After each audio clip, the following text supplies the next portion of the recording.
Beats Planet.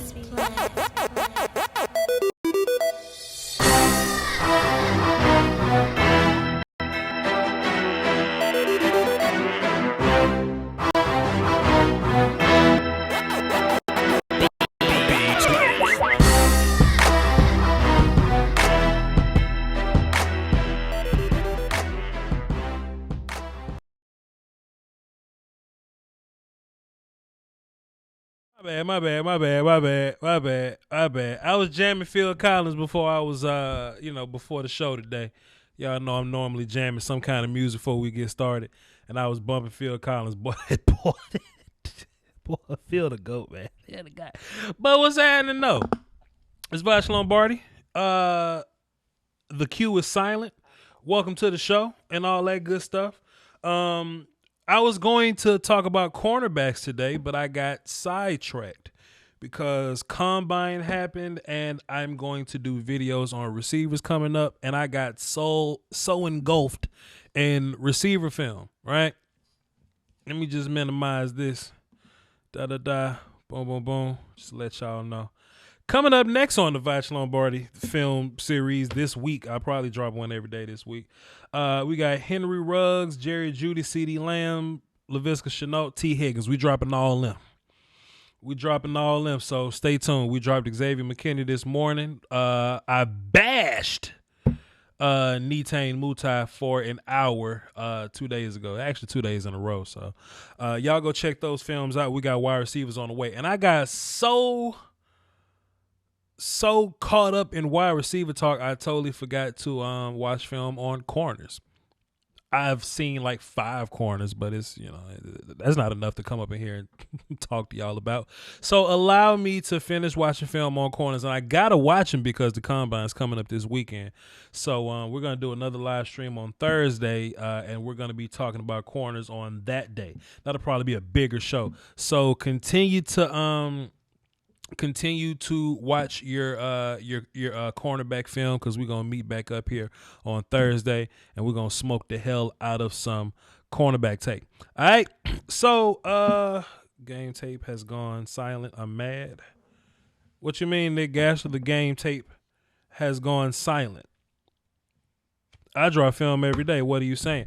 Okay, so look, Coach Evans said, let's talk about receivers. Okay, so I will talk about what I've learned over the past few days, right? And sort of my process with these first 5 receivers that I kind of told y'all about. But today we're going to talk about Combine, some things we're going to look for in the Combine, some things that I'm going to be looking for or whatever. I might live stream it. I don't know. I know there's a battle rap event Saturday. I like to watch those, so we'll see what happens there if the time checks out.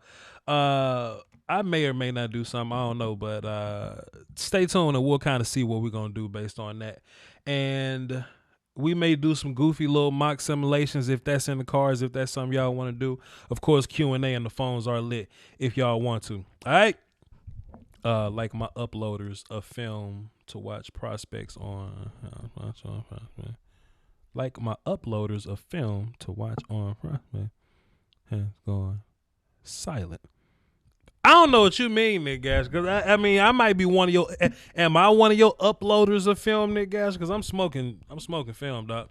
But anyway, we'll get into that in a second. But Higgins better than Mims? No, but I do like Mims. I do have Mims film, but I'm gonna watch Mims later. Can we talk about that too? That's another draft term that we gotta come to grips with. Sleeping on. Can we talk about sleeping on prospects for a second? Can we do away with sleeping on? I want to do away with that term so bad. No, I ain't sleeping on Denzel Mims. And a lot of people will think just because you like somebody else that you're sleeping on them. I ain't saying this you, Duke, but I've had to deal with the term sleeping on for years now. And somebody hit me up like, yo, Voch, you sleeping on Tyler Johnson. I'm like, no, I'm not. No, I'm not sleeping on Tyler Johnson. Tyler is cool. But I think Tyler Johnson is being talked about appropriately. No, we're not sleeping on him. He was good at Voch, like he was the best receiver in Minnesota. Okay, sure. But the draft is composed of the best players from each team. So yes, he's the best player at Minnesota, but as a combination with the best other guys at these other teams, sure.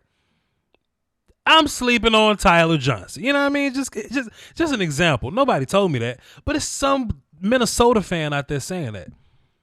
Yo, Voch, what about this kid from what about the kid from Northwest African American football academy blind school? You know what I'm saying? No, we're not sleeping on them. We're talking about the right people. You just want us to talk about your people more. Relax.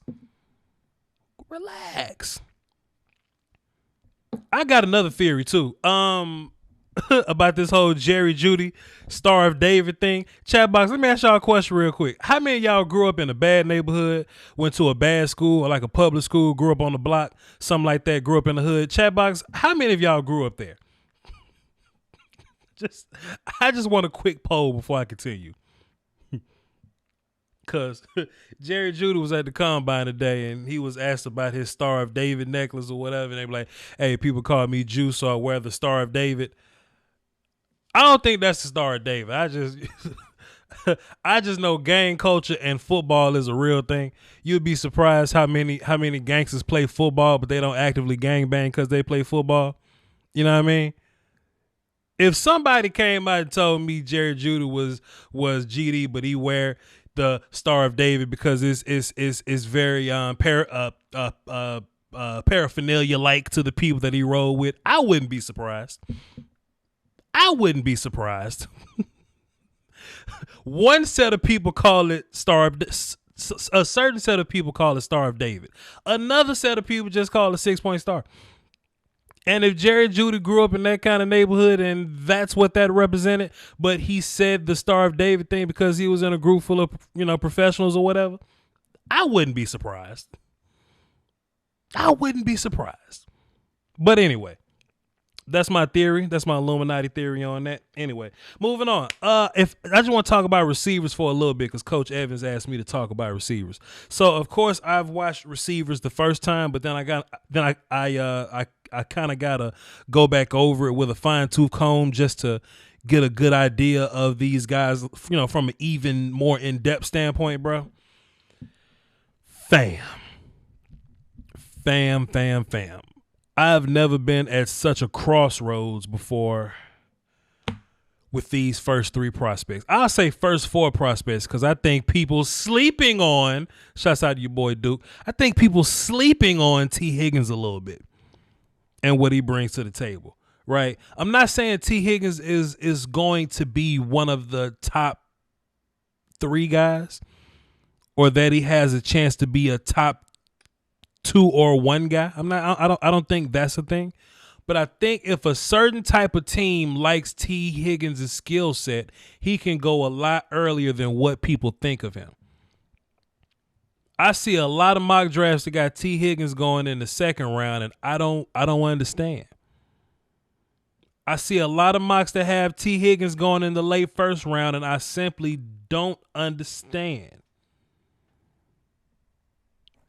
I think T. Higgins has the possibility to make some noise. We're going to talk about him a little bit later when we get into the combine talk. I like Laviska Shenault a little less than I did at first. That's not saying much, though. He's still in the top something. Allow me to continue to fine-tooth comb this thing. But I like Laviska Shenault a little less than I did at first. I noticed that.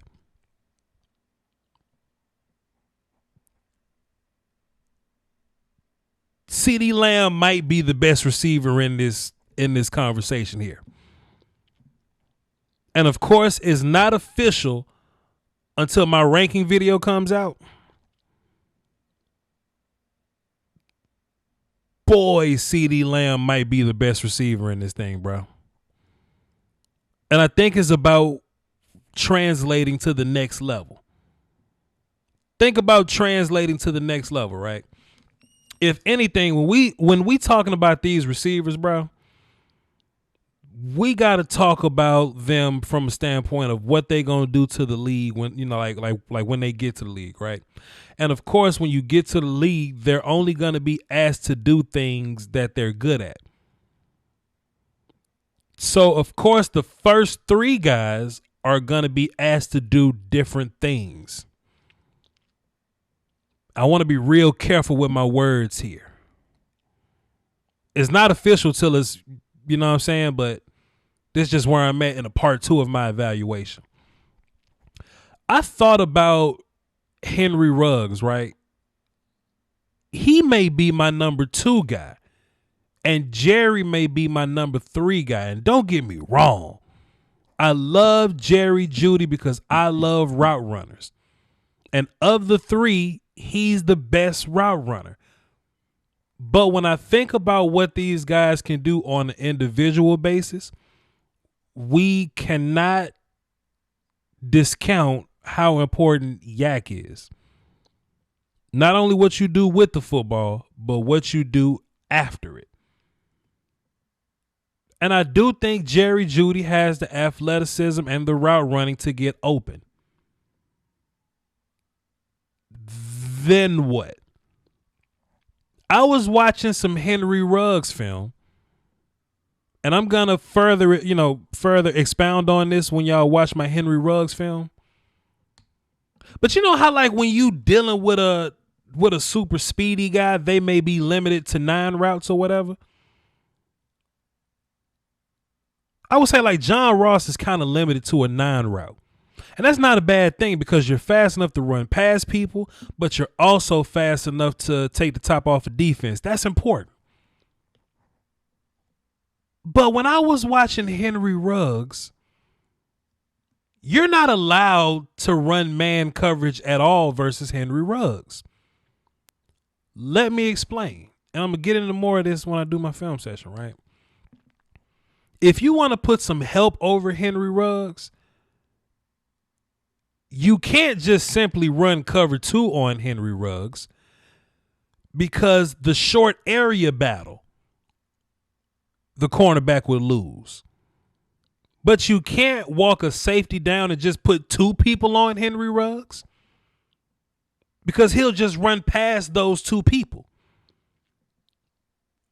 What I saw a lot of is a deep safety over Henry Ruggs because you got to respect his deep ability or whatever. But Henry would run a slant, just a simple little slant.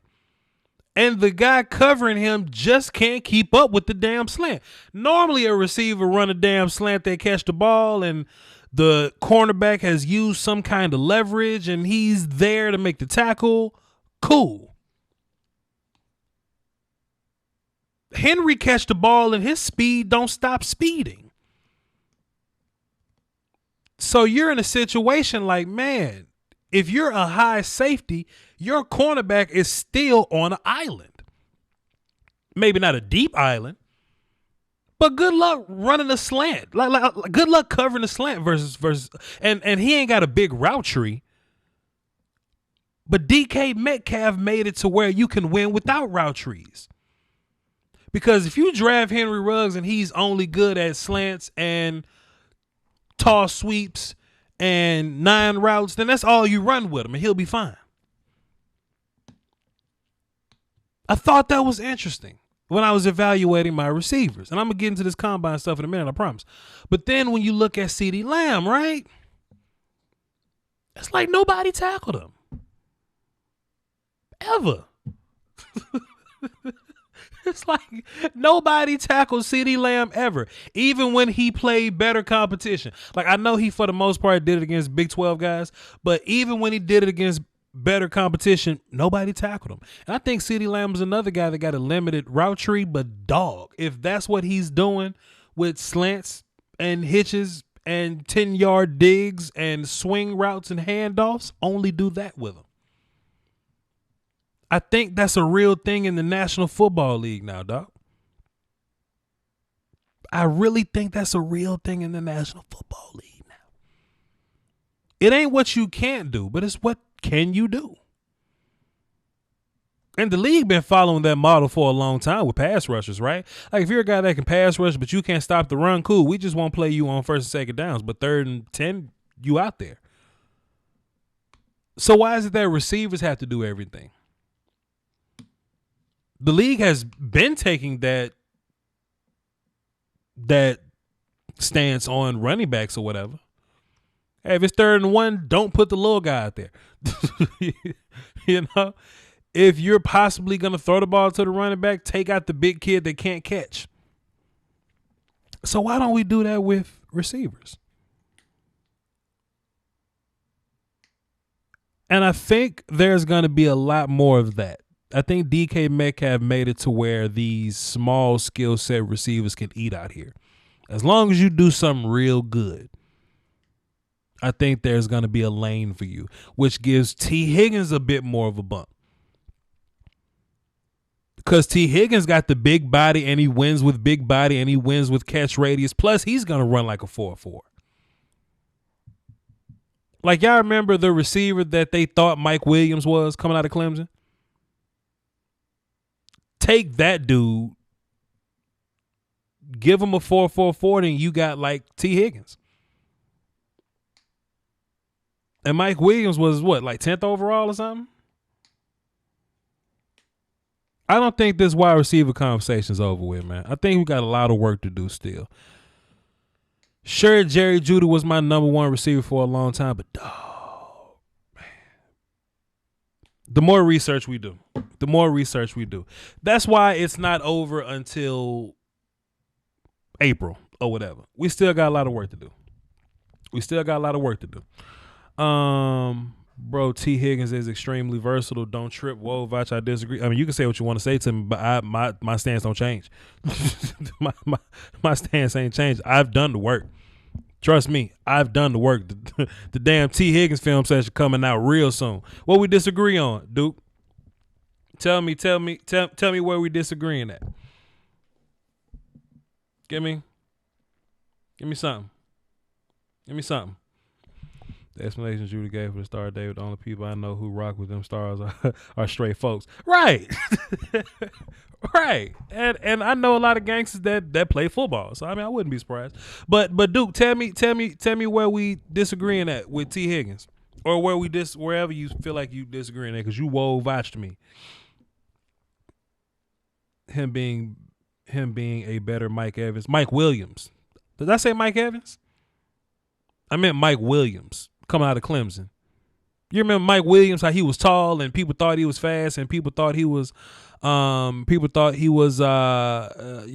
good hands guy, but he was just really like big size and catch radius guy.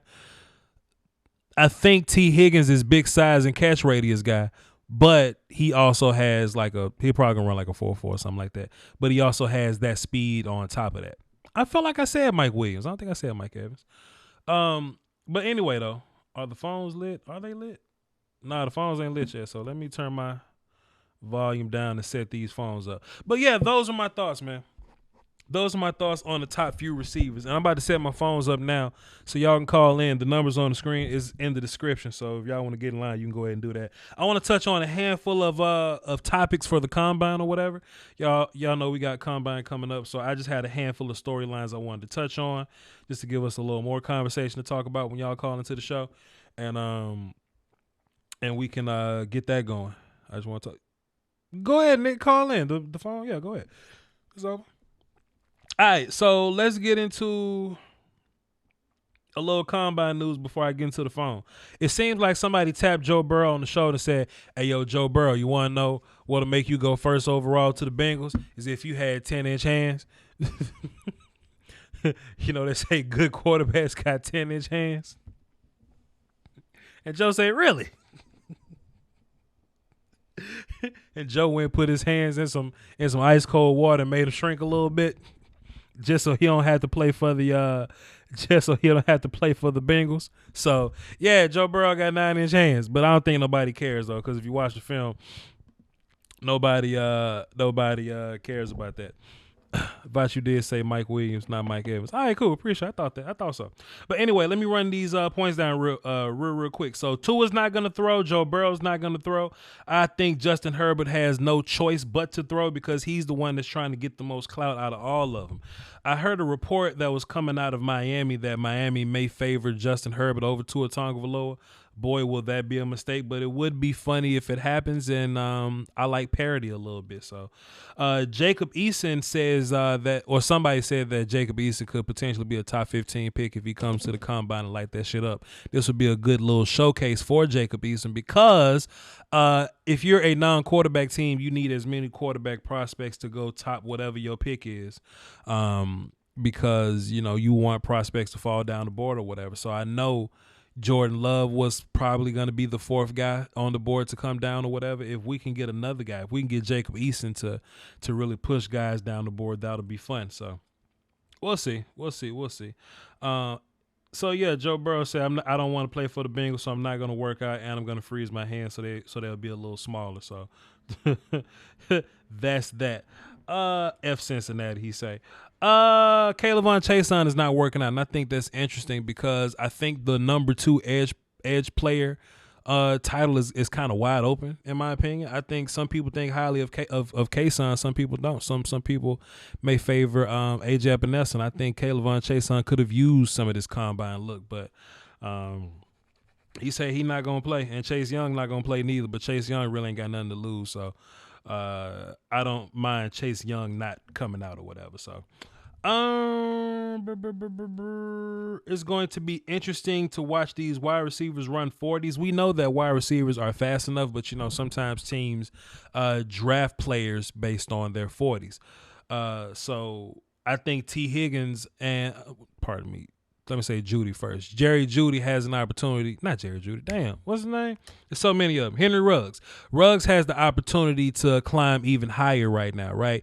A lot of people would have Henry Ruggs like as the third receiver, but some team that may covet speed or they may want that particular style of receiver, that particular matchup at receiver, they may be sipping a little bit of the Tyreek Hill Kool-Aid. They may want Henry Ruggs to be their receiver or whatever, you know what I'm saying? So if he goes out and blaze it, then he could be top 40 guy, top 40 runner or whatever, so he could climb up the ranks. And I think Jalen Reagor can run just as fast as Henry Ruggs. So we're gonna have that conversation as well. Jalen Reagor can possibly work himself into a first round lock, I would say. I think he's a fringe first round guy, maybe early second round guy, Jalen Reagor from TCU, but I think he can really lock that thing up if he goes out there and he runs well. I've been writing Higgins for Ruggs like all day. It's all cramming up on me. I think the slow receiver race is going to be interesting. The Colin Johnson, Michael Pittman, Prochet, Chase Claypool. It's interesting because Tyler Johnson say he ain't running. And Tyler Johnson is a guy that needs a 40 time because he moves a bit slow.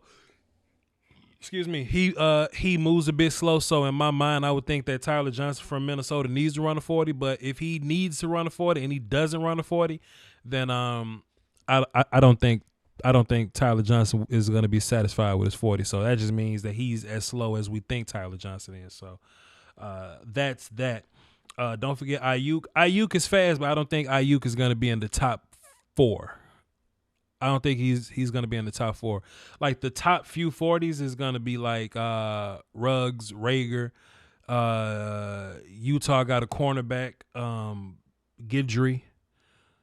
Hamler could be up there somewhere. You know what I'm saying? I just don't think I don't think Ayuk is gonna be in the top of the 40s or whatever. But that's cool. That's cool. Did you watch KJ Hamler? You not watching my film. I mean, you're not watching my live streams. Van Jefferson is another guy that's his 40 is really gonna matter, just so we can have a number on him, because Van Jefferson ain't really he's not gonna really blaze you with any kind of speed, really. He might be a 4.5 guy, if that, but Van is more so of a route running guy. So, that's that. That's that. Ken Law knee hurt, so he ain't gonna do no drills, but we do need his medical, so that's gonna be important. Tua Tagovailoa has put on Kyler Murray's shoes. Kyler Murray's make me an inch taller shoes. So Tua Tagovailoa measured out at 6 foot. So good for you, Tua Tagovailoa. I guess. The DB drills are going to be fun. We need to see if these DBs can turn. Of course, that's going to be interesting to see them because sometimes DBs can get so comfortable in their own DB scheme that sometimes we need to know if they can turn. If they're in a situation where they got to turn, these coaches are going to make these DBs turn. I think the tall, fast receiver Olympics is going to be interesting. I think they all got some room to kind of grow a little bit. T. Higgins, Denzel Mims, and Gabriel Davis, those guys that are like 6'3" plus, but they do run fast.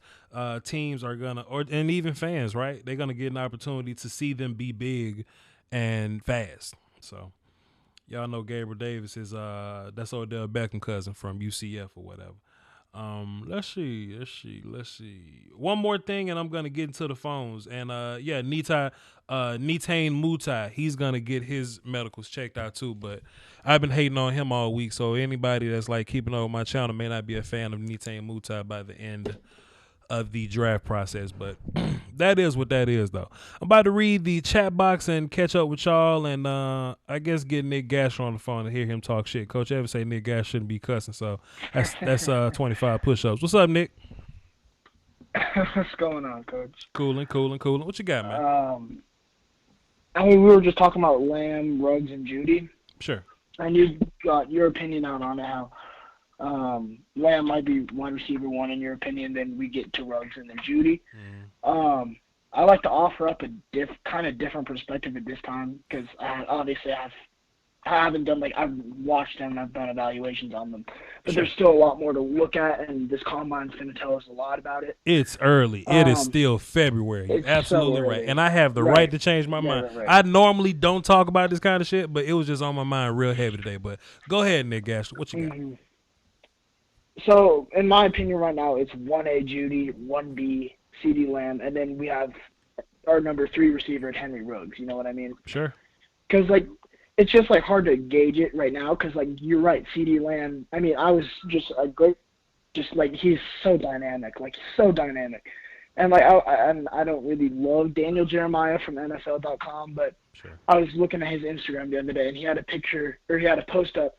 There are 4 different pictures of CeeDee Lamb, and he says he broke off to get all of these ended up being touchdowns from CeeDee Lamb. And at one point it was 3 guys, then 4 guys, then 4 guys, and then 3 guys all around him in those 4 different pictures. I'm dropping all so that just shit. the fact.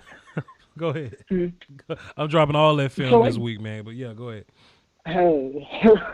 So just thinking about that, if you're in the middle of 3 guys, you're gonna be shifty. You're gonna run through them, whatever you need to do to get outside. Obviously I've only been going scouting and stuff since 2017, but this is probably one of the only receivers that I have watched that has this type of yards after catch ability. And obviously, like I said, I'm not that experienced, but I feel like it's one of these dudes that just comes every once in a while with this yards after catch type ability. But at the same time, you have Jerry Jeudy, who's so athletic and such a good route runner. Sure. It's kind of hard to compare the two. And you're right, we are unsure of how good Jeudy is after the catch compared to CeeDee Lamb. But then at the same time, CeeDee Lamb's not taking away from his athleticism because he's a solid athlete, but compared to Judy's feet quickness and his route running, how good is CeeDee Lamb compared to that? So you're kind of comparing it in 2 different categories, and it's hard to rank them even though they're in the same position. So at this point, I'm kind of just putting it at 1A, 1B, and then Ruggs is my 3rd guy because you are right. He can run that slant and nobody's going to catch him because that speed is elite.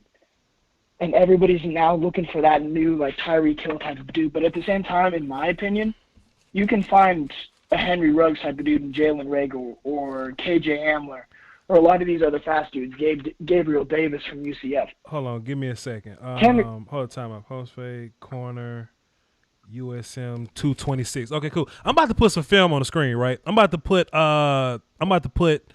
a Henry Ruggs film on the screen because I was watching some Henry Ruggs film or whatever. And I just want y'all to see this one play that just I've never seen nothing like it before. I'm gonna let you go ahead while I set this up, but go ahead. Who you said? Who you want me to look at? Nick, what you was just saying? I'm sorry, Nick. I just I, made I you was lose just all talking your about. train of thought. I'm sorry, man. I got excited. I'm sorry. Go ahead, Nick. My bad. I keep No, going. that's cool. My bad. I'm just saying, like, Ruggs, like, I'm super excited about him as a Broncos fan because if he's there, the prospect of him being there at 15 is going to be awesome. We've talked about that already. But at the same time, if Ruggs, like, isn't there, you can also find dudes like Jalen Reagor if you can trade up in that first round, or even KJ Hamler in the mid-second round, Gabe Davis, these speed dudes that are going to be Gotcha. up there, and you can still utilize that Tyreek Hill type of dude. Sure. So at this point, like, nothing taking away from Henry Ruggs because that speed is elite, and I expect him to get close to John Ross's 40 record, but there's just other dudes that I feel like can fill that need. And then at the same time, I feel like Jerry Jeudy, like, call me crazy, he's going to run the 4-3s. Probably, yeah. On call, maybe 4-4s. 4-4-1. But I feel like, yeah, because like on film, his feet are so quick. he's fast. Like the like he just goes boom, boom, boom, boom, boom, boom. Like it's so quick. Like the rotation in that. And I think that gets him open. That creates separation, not only because he's route running, but also because of all that. And like route running, like, it's going to get you open again. And then if you have that athleticism and that speed, you can be an elite yards after the catch guy because if you can shake the corner, you're going to be able to get out into the open field and at least get a big gain. Not taken away from CeeDee Lamb, but like it's just like it's such an even competition in my opinion with Jeudy and Lamb that it's just we won't know until April. We probably won't even know till September in 10 years when we're figuring out who's the better receiver. Let me ask you a question. If you had to, out of those three guys, if you had to make an offensive game plan and show up and play a game tomorrow, who you picking? Mm-hmm. I think that matters. You know what I'm saying? Mm-hmm. Yeah. And boy, I could do so much with Lamb and Ruggs on just day one. You know what I'm saying? I could do so much with those guys day one. But like I said, it's a conversation that we're gonna have to have at some point. Okay, so I got film on the screen. Nick, can you see the live stream while you're on the phone with me, or you gonna have to get off? Yeah. I pulled up YouTube on my computer. Okay, Nick, I just want you to look at the screen real fast. I'm about to pull up this damn Henry Ruggs play, and I'm featuring this in my film session. I probably drop it tomorrow after this stream. I'm gonna finish the video up. Let me just put this on the screen just for some context right here. This Henry Ruggs lined up on the hashes right here, man. Let me just spread this out and check in on the chat box to make sure y'all straight. Let me just check on the chat box. Chat box, y'all straight? Can y'all see chat box? Let me see what y'all got. Can y'all see chat box? Who else doing this? Who else on YouTube doing this chat box? You know what I'm saying? Who else doing this chat box? Talk my shit. Okay, check out your boy Henry Ruggs right here, man. Check out your boy Henry Ruggs. Let's just check out your boy. Right? Boom, boom, boom. That's impressive. This is the part that impresses that really impressed me. Let me go back. Okay, cool. Oh. So first of all, like if Henry watch this, if Henry Ruggs look like he's running a post, you gotta believe him. You know what I mean? Because you really can't afford to make mistakes right there. That's one presence of danger that you gotta account for. So if you bite on this slant, bite on this post, and he takes you back to the outside. First of all, they're right next to each other. If this cornerback could reach out and grab Henry Ruggs, he's right there. Look at how fast Henry gets away from him. Hold on. Look at how fast Henry gets away from him. Nick Gasher, they was just touching. Look at how fast Henry gets away from him. But time out. The ball ain't perfect. Nick Gasher, wait a minute. The ball ain't perfect. So Henry got to slow down for a little bit. And the defender gets right back on him. And with a split second, he creates this much more damn space, Nick Gasher. That's impressive. Right. What can you do about that? He's still straight ahead of him. What can you do about that? That don't even work. Let me show another play. Wait a minute. Where's that other play I got? Cause I wasn't gonna show y'all this because I got to show this on the film tomorrow. But I think one team tried to double cover him. They just wanted to put two guys on him. It ain't worked. He just ran past the two guys. Where that damn play at? Damn, I ain't supposed to be showing this right now. I'm supposed to be waiting to show this on the film session. But bro, like Henry Ruggs is just doing things that other people just ain't doing yet, Nick Gash.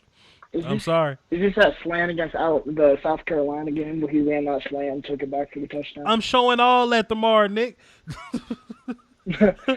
Okay, look at this, right? He's actually double covered right here.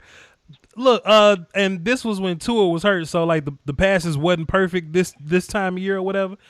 You gonna bracket him if you want to. He's just gonna run past both of y'all. Good luck to you. He just gonna run past both of y'all. Let me see if this on the screen. Is this on the screen? No, this wasn't on the screen. Hold on. Let me. Judy right now. No. This Ruggs. My bad. I had it. I gotta fix it on the thing. Cool. There you go. At the top of the screen. Look at him. Look at him. Just running past both of them children. Look at him. What are we doing? What are we doing? You can't put a safety over him and still try to be cautious, right? Because if you got this look, he'll just run past you in the safety, right? Or what if he decided to make this a slant and you can't keep up with his slant play? I think that's danger. Let me close this out. I think that's danger. And we got to have a real life conversation about usage here. You know what I mean? And a lot of people gonna say in their scouting reports, well, he was surrounded by talent. He was surrounded by three other first round receivers and Tua Tagovailoa. God damn, that speed had nothing to do with Jerry Jeudy. That speed. And look at this, Mike Larry. Listen, Mike Larry, I respect you, Mike Larry, talking about some jam 'em. But if I'm the offense coordinator, I'm just putting Henry Ruggs in motion before I run him faster than everybody else. You can defeat a jam. You just can't say jam him and your problem's over. Plus, if you jam him and he gets off the jam, you're not fast enough to recover. Good luck to you. Right. Good luck to you, Mike Larry. I just think this is a real life conversation we got to have, man. Right. This is a real life conversation. Again, like people. Go ahead. People also saying he's not gonna like come to like he's like all that talent around him. The counterpoint you can make is if he goes to a team like Denver, who already has Cortland Sutton and already has Drew Lock at quarterback, the talent's going to be similar, so it's not going to be that different. And his speed doesn't have anything to do with that either. So like if you put Henry Ruggs in the slot and he's running that fake post, cuts back and runs down that seam, he's gone. Like his speed is just so good. In real life, though,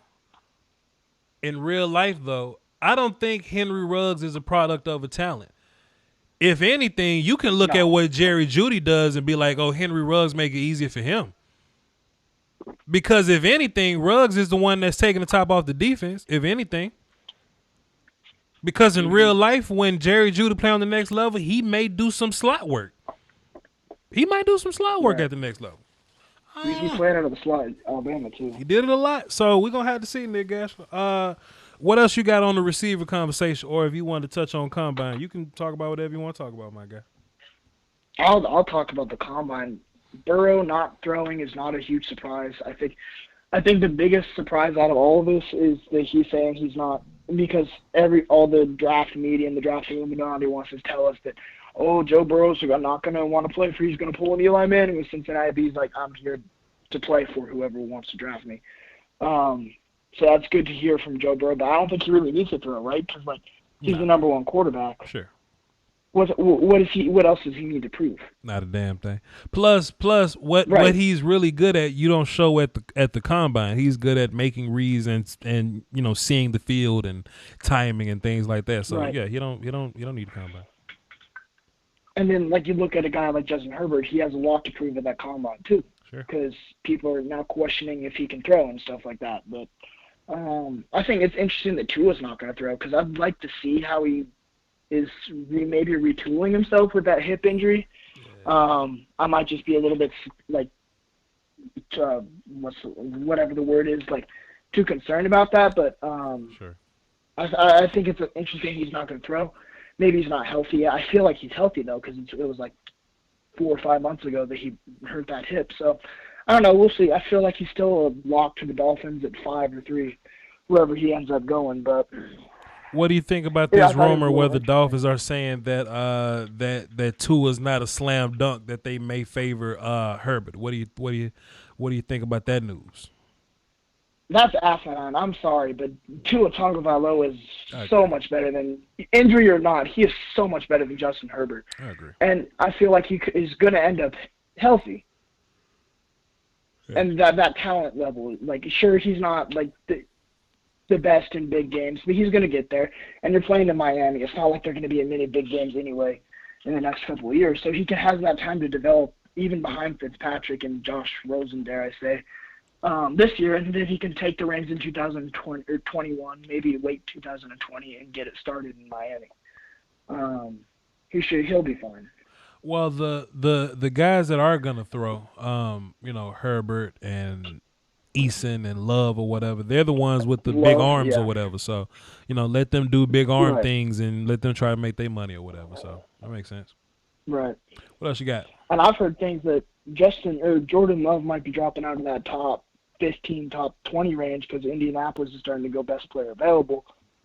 I think if I'm Indianapolis, I'm taking Love, right? Because it's not speculation time yet, but he's kind of like in that Patrick Mahomes situation kind of. If he develops a little bit more, he won't be Patrick Mahomes, but he'll be close to it. I was waiting on you to clean that shit up, Nick. Guess we not gonna do we not gonna go there, but I feel what you're saying though.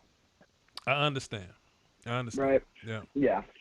Well, all right then, Nick. Yeah, but go ahead. Go ahead. My bad. No. I'm gonna just. I'll wrap it up because I've been on the phone for a while, but I think it'll be interesting to watch these DBs, these edge rushers. I think it's a little interesting Javon Kinlaw's not working out, but the medical will have to come back on that. Sure. I'm interested to see how Mekhi Becton does in those mirror drills, how quick he is. Can somebody explain to me how severe tendonitis is? Because if tendonitis ain't terrible and Kinlaw falls because of the tendonitis, I'll just run with the tendonitis. Let me just if he can still be a gangster with tendonitis, then fine. I'll just I'll just run with that, and we just gonna have to ice his knees after every game. Yeah. All right. I mean, just putting Gregory Castillo, ask Todd Gurley. I love that one. Hey man, Todd lasted exactly 5 years. So right before the contract, we're gonna get him up out of here. Appreciate it, Nick Gash. Yes, sir. Yes, sir. Oh man, how was that Henry Ruggs play? Also, have y'all been around to see me hate on Nitane Mutai? I'm really gonna drag him through the mud, man, because PFF is bugging. Tell me if y'all were around for my Nitane Mutai situation. Set it off, Chris. What's up, man? What's up, man? Hey, listen, man. Everything. Are you somewhere, man, with 45 TVs? And you got Nene working overtime, man, with all this content you putting out, man. I don't understand. Man, are you sleeping? Are you getting the proper amount of walking in? Is my man Keto Watch doing anything but just pouring out oodles and oodles of daggum content, man? You know what? It's not considered work to me. You know what I'm saying? Okay. If the topic was slightly more boring and annoying, I probably wouldn't be doing this much. But I like to learn. Okay. You know what I'm saying? Like this is my time of year, man. I was draft guy before anything. You know what I'm saying? It is, man. It is, man. Yeah, it man. Is, man. I know. I mean, it is. I mean, it's like a cornucopia, man. It's like Thanksgiving, man, with you, man. But how about this? Set it off, Chris. How about this? I appreciate you for listening to the Rhombus table 3 days later. I appreciate you. Hey, man, the Rhombus. I'm telling you, man, the Rhombus table. It would be awesome. You almost like the Justice League now. You know what I'm saying? It's like the Justice League with all these YouTubers, man, coming with just this fire content, man. And, the clowns on these, those other places that, that take up my space on my YouTube line. Because I'm just trying to deal with folks who deal with pure content, man, who understand and know this team, man. Because I can't listen. I don't want nobody talking about my football team who can't tell me who Luke Gifford is. Oh, boy. I don't need nobody talking about my team who can't tell me who Jalen Jelks is. So I don't need nobody because they're not vested. You know what I'm saying? Right. So they're not vested in. You, Law, you and Foots the other night was fire, man. Man, you getting on there with Boss and Boss Cowboy and daggum Big Game, man. I'm telling you, man. That's why when you started breaking down, the different things, how civilians out here come with these stupid arguments, bruh. I just, it's annoying. You know what I'm saying? Sure. But like Boss Cowboy say, you got to throw the rock at the beehive, man. You got to throw it. Sure. You got to throw it, man. Sure. But I was seeing one of my dudes, man, who I love on there, man, talking about, Delpit not being at the combine. And to be totally honest with you, I don't want Brad Delpit nowhere near the combine.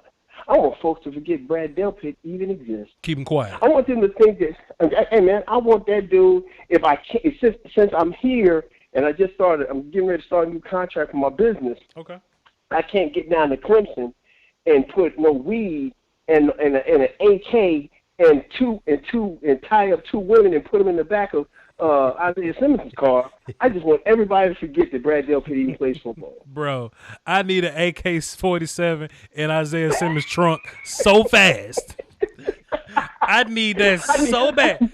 And look, somebody gonna tag me on Twitter today with all the negativity that damn come with Twitter. They say, yo, Voch, you see how Mike Mayock from the Raiders? Boy, he love Isaiah Simmons. I'm like, hey, man, don't tag me to that negativity, dog. I don't want to hear that.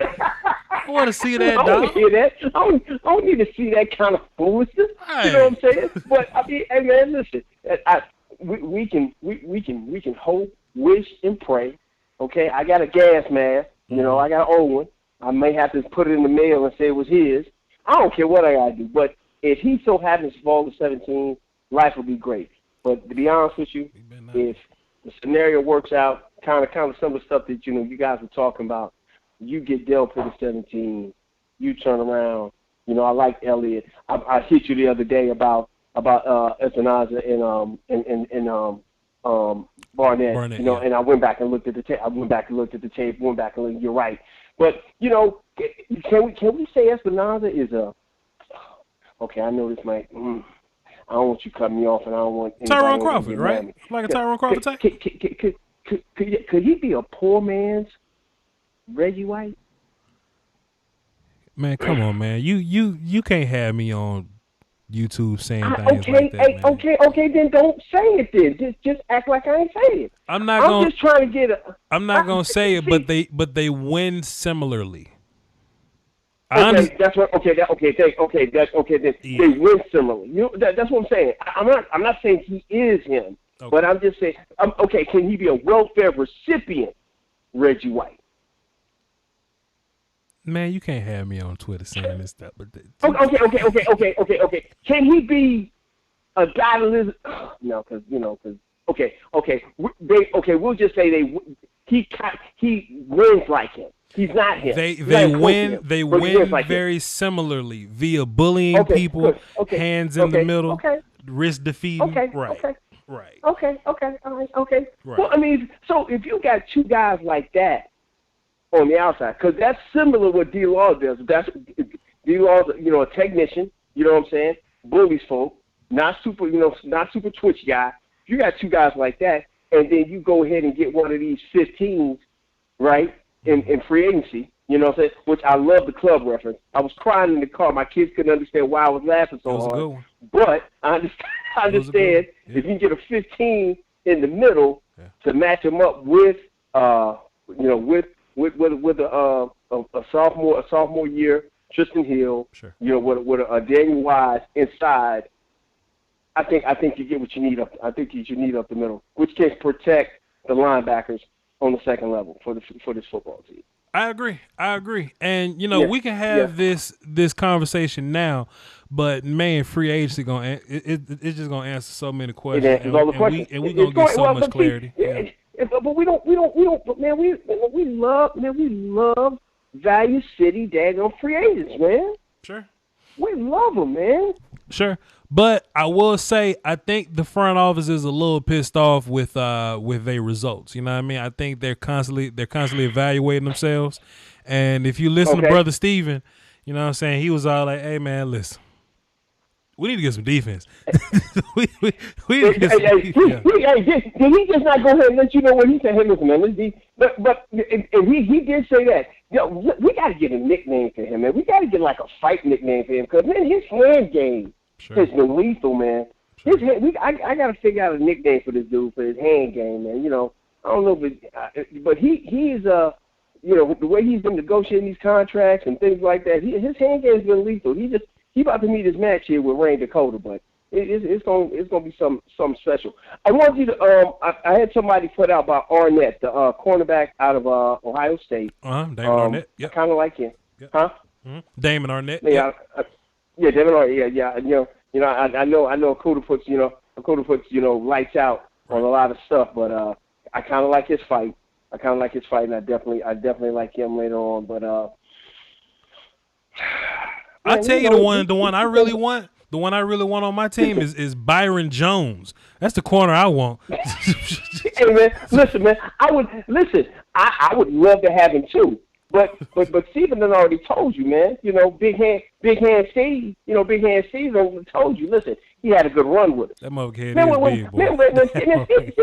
When Steven put the kiss of death on you, man. That motherfucker head is big, boy. Steven Jones lost a lot of weight, boy. You can tell. He got a big, large cranium, man. Yeah. He's a large-headed dude, man. But when he tells you, hey, man, he had a good run with us, dude, it's in the over. You know, Byron already out of town, man. You know, he gonna take him and his pistol, stick it in his pocket. And he's gonna go somewhere else, man. Oh God, that's the best celebration. That's the best good play celebration in the league, boy. When Byron put the strap up, when he hosted the strap, when he hosted the strap, every time, man. I'ma hate seeing that boy play somewhere else, man. I'ma hate that. So, hey man, it like you said, like it's been said time and time again. It's to the point if I can shut the field off and I don't give you an opportunity to catch the ball, or I don't make you not even look at that side, yeah, the other guy's gonna get more throws at him. Other guys gonna get more attention. But Byron, man, he just blankets dudes, man. And you know, hey, if you don't get interceptions, man, you know, but your guy doesn't get thrown at, he gets covered up all day. It makes no difference. But going back to what you saw about Ruggs, man, that play right there, man, that you just showed, it was so crazy because the cornerback was 2 yards behind him when he caught the ball. 2 whole yards. Sure. And that dude got such getaway, you know, it's crazy. And that's kind of like what Kansas City did with everyone, is that you had to deal with Tyreek Hill and his speed, and you already had Sammy Watkins, who many of us forgot Sammy is a route running technician, you know, not to the level of Amari, but a route running technician. And you got Holman on the other side, which is another speed guy. It makes it hard for you to pick what to deal with, and then the defense you put different pieces along for the defense to come along. You got Jones in the middle. You brought on Suggs at the end. You already had my man from the one they just signed in free agency from Seattle. You had him bringing pressure. Right. So I mean, you might be to the point, man. Hey, let's go out and score 40. Let's go score 40. We'll see what happens, man. We will see what happens. I'm willing to go in the salary cap hell to get that ring, so we'll see what happens. You deserve one, man. We all deserve one, Dag. 25 years is a long daggum time, man. Better call That's China. A long time. Call China, get a loan or something. You know what I'm saying? Do something, man. But hey, man, listen. I'll be checking on the content, man. I'll be waiting for more of the different tables, man. Just we got a rhombus. We can do a hexagon. We can do as many tables you want to, man. But as long as you running the table, man, and shooting the questions out and getting these guys on YouTube, man, who are just airtight and sound in their philosophy and their thinking, man. Man, I think everybody will be a whole lot better and a whole lot wiser. I listen to you guys, man. It's good talking to you again, boss. Appreciate it, Set It Off, Chris. Salute to you, my guy. You good, bro. Fantastic call by Set It Off, Chris. I'll probably do a Cowboy live stream tomorrow. You know what I'm saying? Just talking general Cowboy things. And we'll see where we go from there. Of course, we're gonna be dropping film all week, so y'all stay tuned for that. But we'll see. Last call, then we're gonna move on with our life and work on this Henry Ruggs and call my girl or something. Darian McCray. Hey, how you doing? What's good? What you got for the show? I'm like super happy to be on the show. Okay. Like, to be honest, there's another guy I talked to named Ballhawk that I do a show with. And like, just I don't know how I came across you, man. I'm happy. Like, it's good to see somebody who's actually smart about football. You know what I'm saying? Appreciate you. But I play it like this. Like, for you, I would have never knew about Kinlaw. Somebody that watches the SEC, I would have never knew about Kinlaw till I found your channel. Really? And yes, and I'm like, yo, like I watch, like I'm a big Florida fan. You know what I'm saying? Mm-hmm. And as much as like being on the East, like nobody cares about South Carolina. I always say nobody cares about South Carolina, but when I went back and looked at his tape, and I was like, yo, who is this guy? Because I was like far away in the head that Derrick Brown was the best D tackle in the draft this year. Sure. But after watching some more and seeing some more tape on Kinlaw, I'm like, man, are you serious right now? Like, how did I miss him? There's a lot of people that's gonna like Kinlaw more because his upside is a little higher. Plus, they both weigh about the same. But Derrick Brown looked fat, but Kinlaw looked like he could actually play like defensive end, almost kind of sort of. So, he seems a bit more athletic in that way. So, there's a lot of people that could like Kinlaw more than Brown. Yeah, I'm with you on that. But I don't know, Derrick Brown. I just seen Derrick Brown just like destroy people. My homeboy, we always talk about like they pretty much, to me, they had the best defensive line in the SEC. Like your defensive line is raw when they all have DB numbers. So that's what I'm saying with these guys. Derrick Brown got a whole interception, a fumble recovery for a touchdown. That's what I like about him. But I wanted to pick your brain, man, because I'm also, like I said, I'm a Minnesota fan, and we're getting rid of Xavier Rhodes, behind. Mm-hmm. And I wanted to see what you thought about, like, say, C.J. Henderson or Bryce Hall. I really kind of want Bryce Hall more than I want C.J., even though I feel like they're I say about the same. I feel like more talent-wise, even though I feel like Bryce might be the better ball hawk. Mm-hmm. But I kind of wanted to, pick your brain about that. Bryce, what your thoughts were. Bryce has a better feel for where the ball is, but Henderson is a better man cover guy. Mm-hmm. I would say that the only reason that we're not looking at Henderson as a top guy is because Jeffrey Okudah is so ridiculous. Mm-hmm. But like, I wouldn't mind, like, if I'm like the Vikings or whatever, that's a perfect place to go get Henderson, because Henderson is probably going to be like a late teen guy anyway. So if you get him in the 20s, that'll be good value for him. He ain't gonna tackle nobody. That's the only thing that you got to worry about. CJ Henderson he ain't gonna tackle a soul. But but he's a good man cover corner if that was you're looking for. Mm-hmm. And then also too, it was another guy too, the guy for Fulton for LSU. Sure. As far as comparisons to him, what do you think about that as well? Fulton is another good player that had one bad game in a championship game with nothing but NFL talent on the field, and people seem to kind of fall off his bandwagon or whatever. But he had a pretty good start to the season until people realized that the corner on the other side, the freshman Stingley, until they realized that you shouldn't be throwing at him. I want to say Van Jefferson was the only receiver that was really able to beat up on him. Everybody else couldn't throw at Stingley, so they had to throw at somebody, and they ended up scheming on Fulton. They ran picks at Fulton. They just kept testing him, and I guess the more you test him, the more he breaks a little bit. But that championship game kind of made his stock fall a little bit. But I like Fulton too, though. I don't know. I don't think he had a worse game than Terrell, but I agree. That's a whole other story. Terrell was trending, and look, he wasn't even. Like, it wasn't even his name trending. It was like, hey, who is number, was he like number 9 or something? Like, who is number 9 getting smoked all game? But that's what happens, man. That's what happens. What else you got? Yo, what I was going to say, too, because I know you guys were talking about Joe Burrow. Maybe I'm just weirdo. I'm the only weirdo. But I'm not so high on Joe Burrow. Don't be weird. Don't be weird. There's a lot of smoke and mirrors on him. Weird. You're only being because weird. The talent that he has around him. You're being weird. You're being weird. Don't say that about Joe Burrow. I think. No. To me, Tua is better. To me, I feel like Tua is going to be the better prospect. But Joey did have the best season possibly ever by a quarterback, but possibly. The NFL talent he had around him, though, man. I guess you could say the same thing with Tua. So I guess it's kind of like picking needles with one or the other. But I feel like it's more consistent with Tua than I like what I've seen more from Tua than just 1 year. Like, what if he's just like a 1-year wonder? Is my thing. And I was wondering if you kind of think that too. I do not think that way. First of all, I think Tua is fantastic. I can argue that Tua has better talent around him.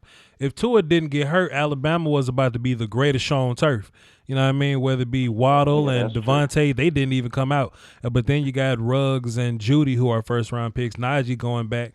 3 offensive linemen that got first-round talent or whatever. Alabama definitely had the better talent, if you will. But think about Jamar Chase and Justin Jefferson. Even Clyde, right? They're not special talents. If you watch Jordan Jefferson ain't really special. He's a slot receiver that understands spacing and leverage. Jamar Chase Got you. Justin Jefferson. You said George. I do that all the time. I bet. I got you. Justin Jefferson. No, you good.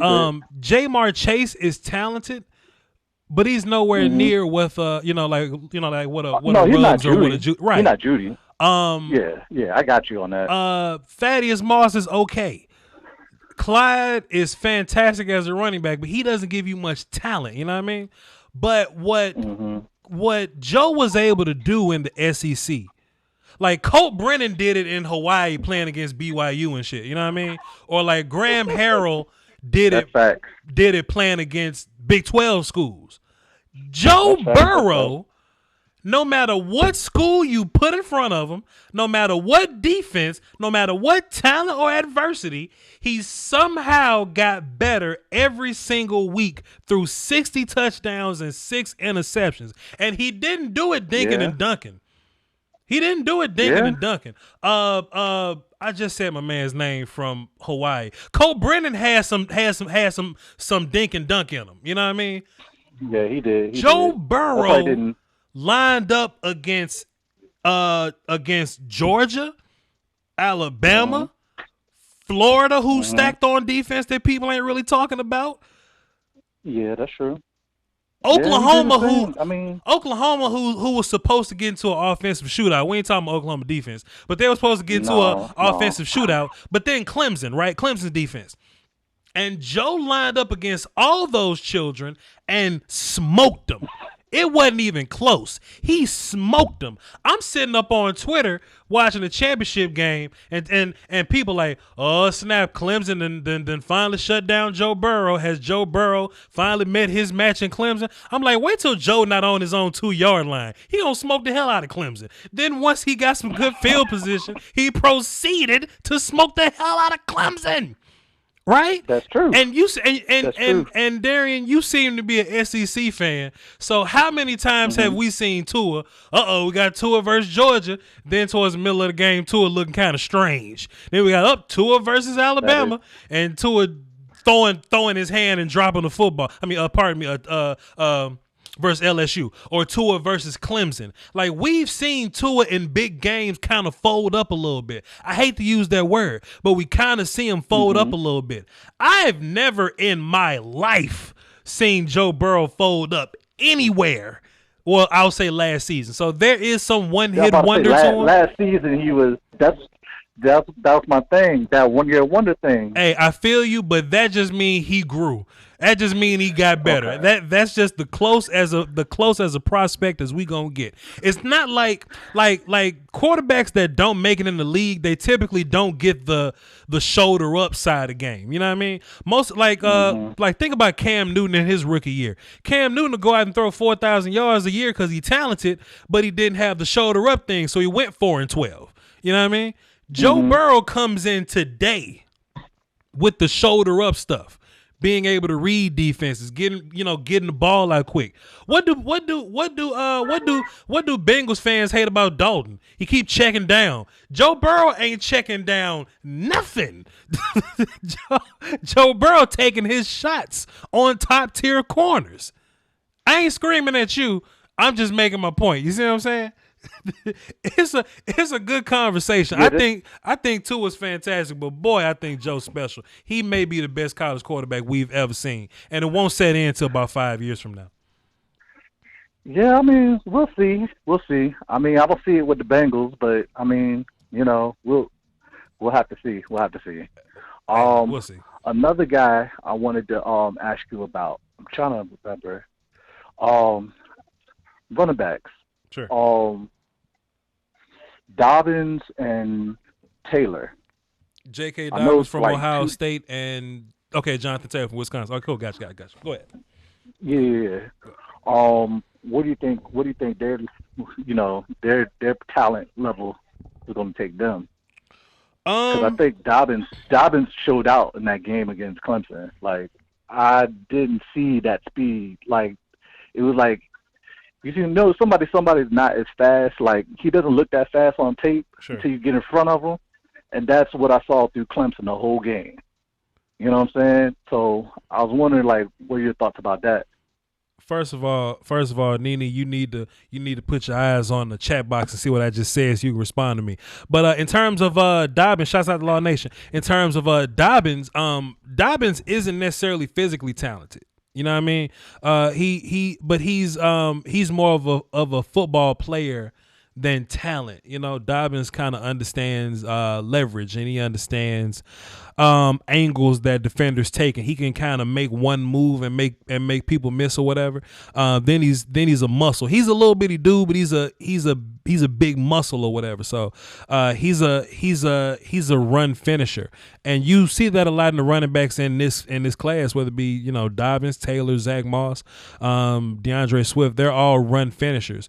So the thing about Jonathan Taylor is Jonathan Taylor has enough top speed at the back end of his run to be fast enough to make like home runs or whatever. But Jonathan Taylor is another guy like that. You ain't gonna see him do a lot of shifty stuff. He gonna hit his play side gap, whatever that is, and he's gonna finish the run whenever he gets there. Try to run over somebody whenever he gets there. I haven't seen him try to catch the ball much because Wisconsin didn't throw to him a lot. So combine is gonna be pretty big for Taylor or whatever. But I like both of them. It just depends on how you would use them. I think DeAndre Swift from Georgia is the running back number one here. I don't know. It seems like them Wisconsin running backs, man, they do put up big numbers because they following behind these big beefy offensive lines. You know what I'm saying? And I mean, Melvin Gordon, he's kind of, okay, he's cool. You know what I'm saying? He's not like, I put him like a middle of the pack when it comes to running backs. You know what I'm saying? But like, say like I guess Bryce Love, who was it that was after him? It was somebody that was after him that was a pretty good running back that came after him. He ended up not. After I'm trying to think what. After Gordon in Wisconsin. Mm-hmm.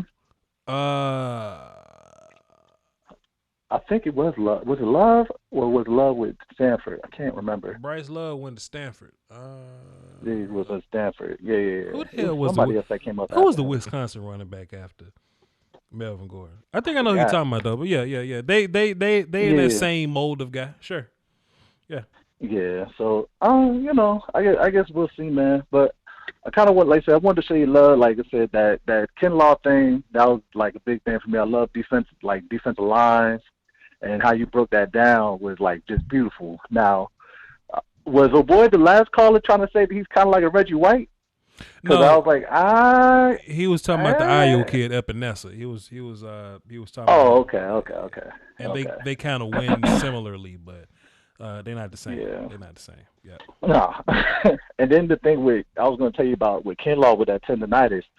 Tendonitis is crazy. Like, it's one of the things, goes away and comes back, goes away, comes back, comes away, goes away, comes back. Sure. He could probably deal with it more than a running back be able to deal with it because he doesn't have to run as much because you're just running 10-yard sprints or 20-yard sprints. You know what I'm saying? Other than you doing pursuit drills, you coming right off the line. You ain't got to run but so far. Sure. But like to have all that weight and then trying to run, and then you in some type of spikes, it makes it worse, man. Sure.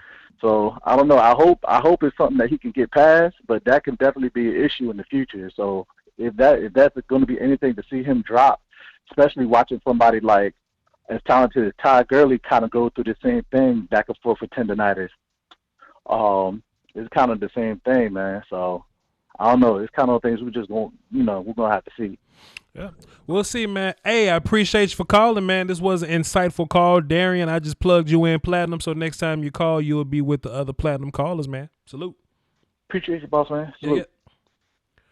Chat box, y'all know I gotta hold it down for y'all for a little bit after being on these phones all night. We at an hour and 15. I'll give y'all 15 minutes. I'm gonna call my mom. I'm gonna call my girl. Well, I need to do this Henry Ruggs film before I call my girl, because the conversation with my girl gonna be longer than the conversation with my mom. So I need to do this Henry Ruggs film, and then I'm gonna go play NCAA 14. So what up, chat box? What are y'all questions? We got 15 minutes, chat box. We gonna get to an hour and 30. What are y'all questions? Law Nation in the chat box, he called Joe Burrow old. I think that's good. I think that's for the best. You know, I have a theory about senior football players that you know, I would rather have them because they played longer. They just kind of understand, you know. They just been in the game longer. They know certain tricks. They got a little more experience. I think that means something. So, sure, Joe Burrow is a little older, but that just means maybe you ain't got to sit him for 1 year. Who knows? I think they win similarly. What else y'all got? What else? Some people like him a little more than others. Taven Brown was stuck behind Marcel Darius. Taylor reminds me of Chubb with his small. No. Oh no, I think Nick Chubb way better than yeah, I think Nick Chubb a little better than Taylor, in my opinion. And think about this too, though, because a lot of people forget this. Nick Chubb before the surgery was on Todd Gurley level. Y'all got the Nick Chubb after the surgery, who is still good. Just woof. With Dallas, I'm loving this deep receiver class. I want another Michael Gallup situation, the third or the fourth. I tell you what, man, I'll take Lamb at 17 and not lose a bit of sleep. I wouldn't lose a wink.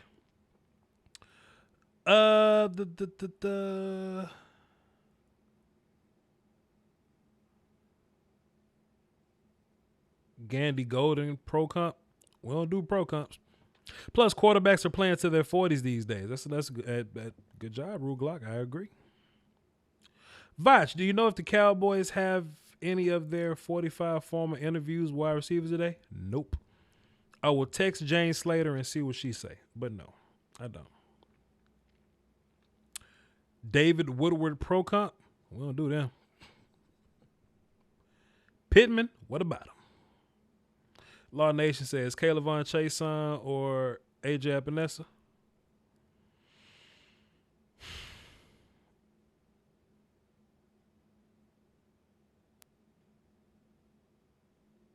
I might like Epinesa more than Chason, but it's February, and I reserve the right to change my mind. We'll just go there. What else y'all got, chat box? We got a little more time to get these questions in. Y'all let me know. Van Jefferson, please. What about Van Jefferson? Ruiz is my center number one. I'll be doing some Michigan film soon. What does Chason do better than Okwara? He's better. You know, sometimes people ain't got flaws. Sometimes people's skill set could be the same.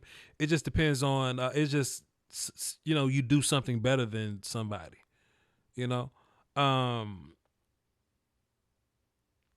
What's an example? I mean, hell, Jalen Reagor and Hamler, right? Look at Hamler from Penn State. They do similar things, but Reagan just does it a little better. What my man Vincent Vega say off Pulp Fiction? You got some of the same stuff there that they got over here, just a little different. Same thing.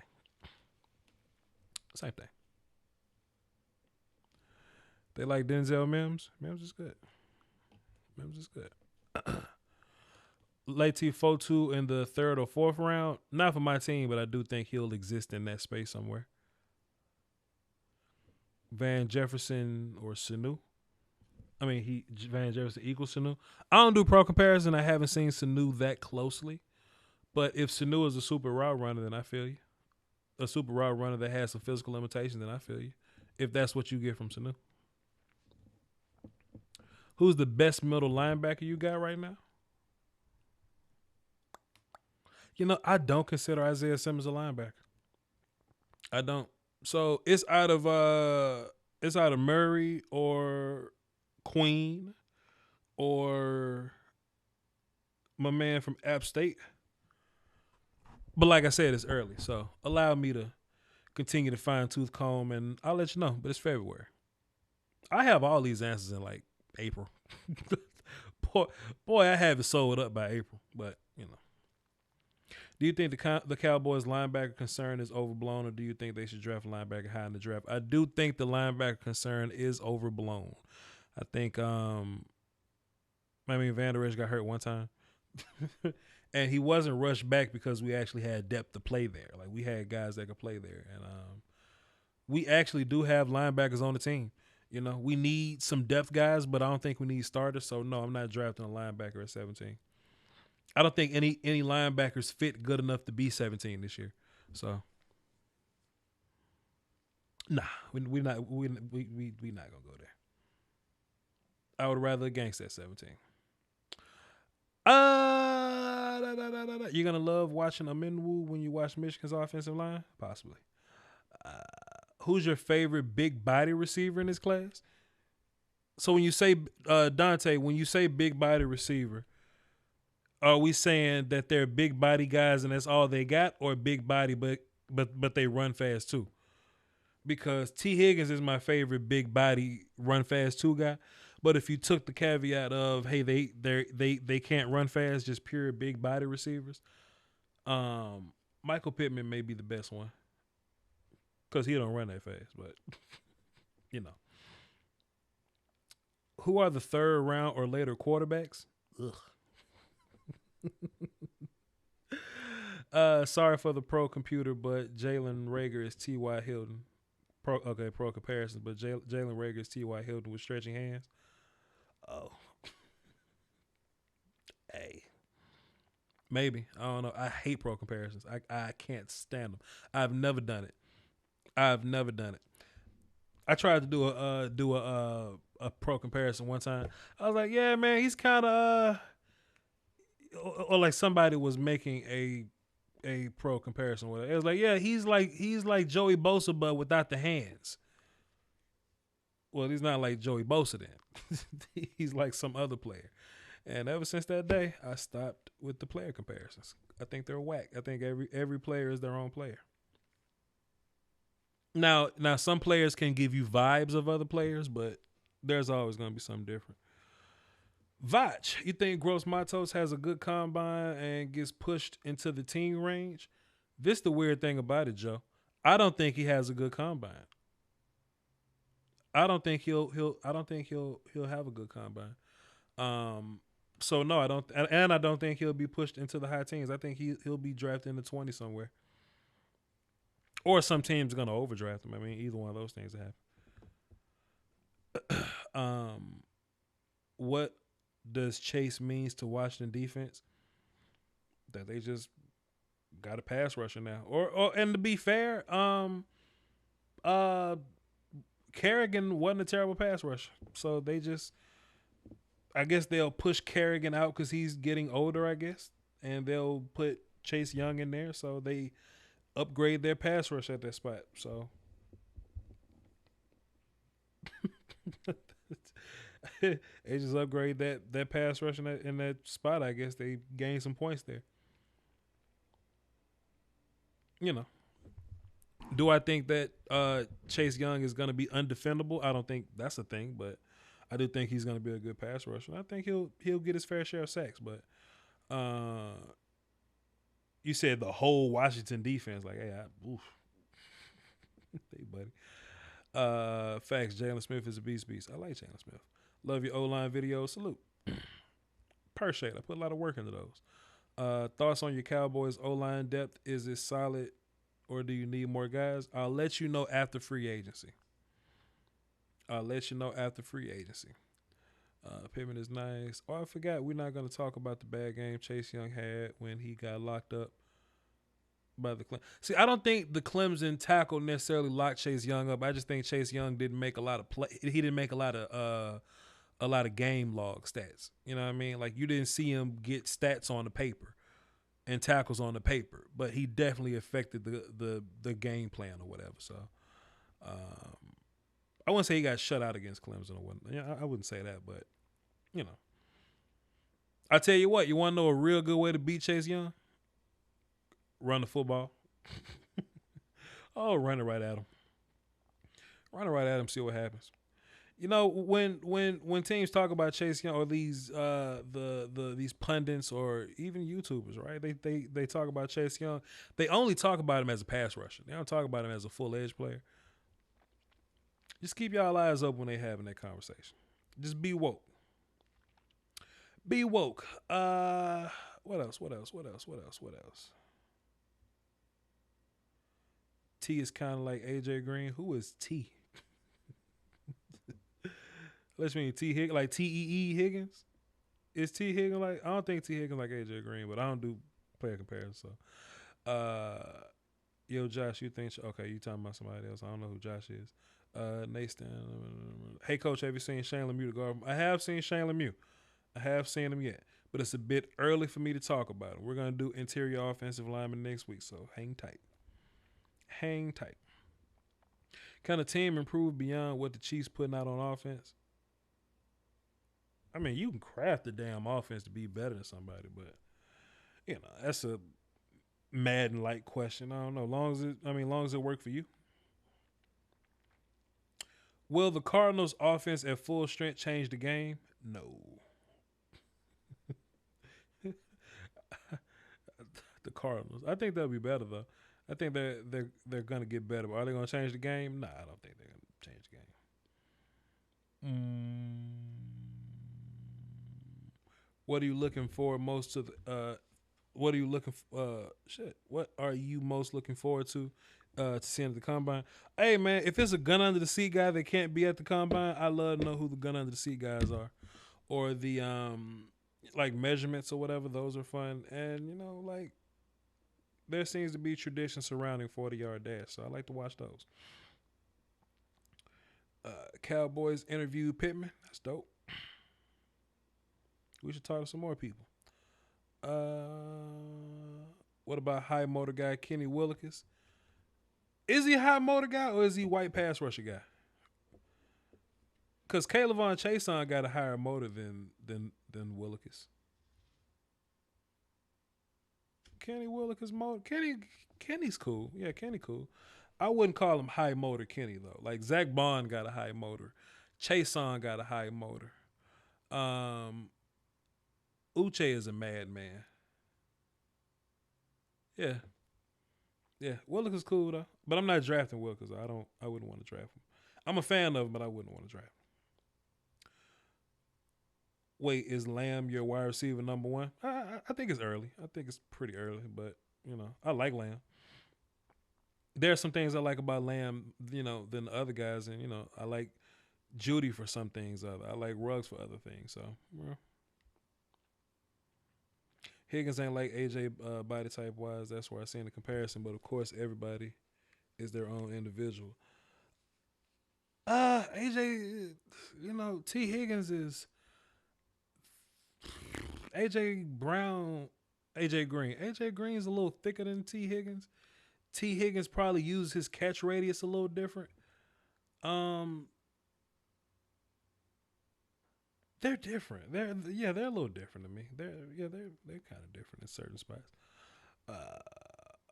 I'll tell you what, Joe Sandberg, we haven't had a girlfriend in the trunk guy in a long time. You're absolutely right. You absolutely right. Will the Patriots draft Willekes or James Lynch? That's racist.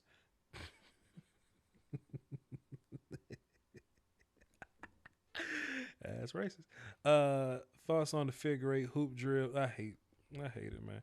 I've hated it when I went to football camps and I had to run this shit. It's a stupid figure eight drill. It's dumb.